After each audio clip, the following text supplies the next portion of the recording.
আসসালামু আলাইকুম। আজকে আমি আপনাদের সাথে শেয়ার করব ডিম চপের রেসিপি। আর ইফতারিতে কিন্তু আমাদের সবার বাসাতেই কম বেশি ডিম চপটা তৈরি করা হয়।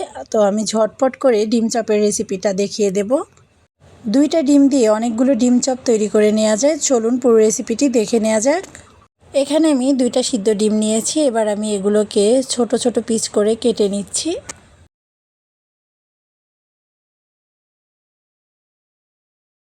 ডিম কেটে নেওয়া হয়ে গেছে। এবার আমি একটা প্লেটের মধ্যে নিয়ে নিচ্ছি এখানে 1 কাপ পরিমাণের পেঁয়াজ কুচি, 2-3টা কাঁচামরিচ কুচি করে নিয়েছি। সামান্য পরিমাণে দিয়ে দিচ্ছি মরিচের গুঁড়া, সামান্য পরিমাণের হলুদের গুঁড়া। এখন এর মধ্যে দিয়ে দিচ্ছি ধনিয়ার গুঁড়া সামান্য পরিমাণের, গরম মশলার গুঁড়া দিয়ে দিলাম 1/2 চা চামচ পরিমাণের, স্বাদ অনুযায়ী লবণ দিয়ে দিচ্ছি। আর এখানে দিয়ে দিচ্ছি 1/2 কাপ পরিমাণের বেসন, ধনিয়া পাতা কুচি দিয়ে দিচ্ছি। আপনারা চাইলে কিন্তু হাতের কাছে পুদিনা পাতা থাকলে তাও দিতে পারেন। এবার আমি সবগুলো উপকরণ ভালোভাবে মিশিয়ে নেব।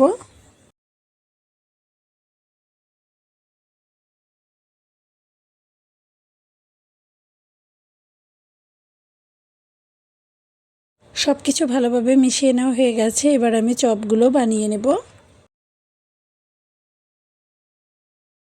কিছুটা মিশ্রণ আমি হাতের মধ্যে নিয়ে নিচ্ছি।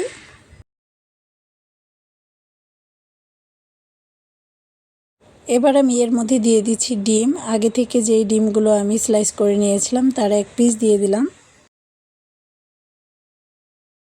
বেসন আর পেঁয়াজের মিশ্রণ দিয়ে আমি ভালোভাবে ডিমটাকে চপের শেপ দিয়ে নিচ্ছি।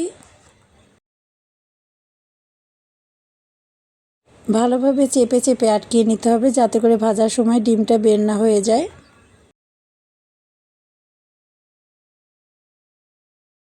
একটা বানিয়ে নিয়েছি, একইভাবে সবগুলো আমি বানিয়ে নিয়েছি। এবার ভেজে নেব। ভাজার জন্য চুলায় একটা প্যানে পরিমাণ মতো তেল গরম করে নিয়ে এক এক করে ডিম চপগুলো দিয়ে দিচ্ছি।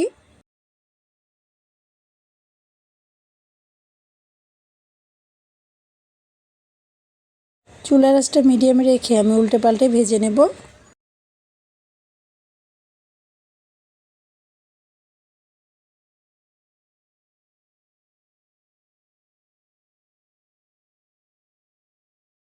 এরই মাঝে কিন্তু ডিম চপগুলো ভেজে নেওয়া হয়ে গেছে। এবার তেল ছেঁকে তুলে নিচ্ছি।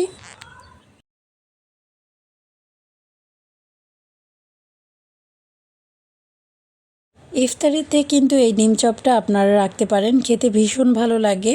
তো আমি এই ডিম চপের ভিতরটা একটু দেখিয়ে দিচ্ছি।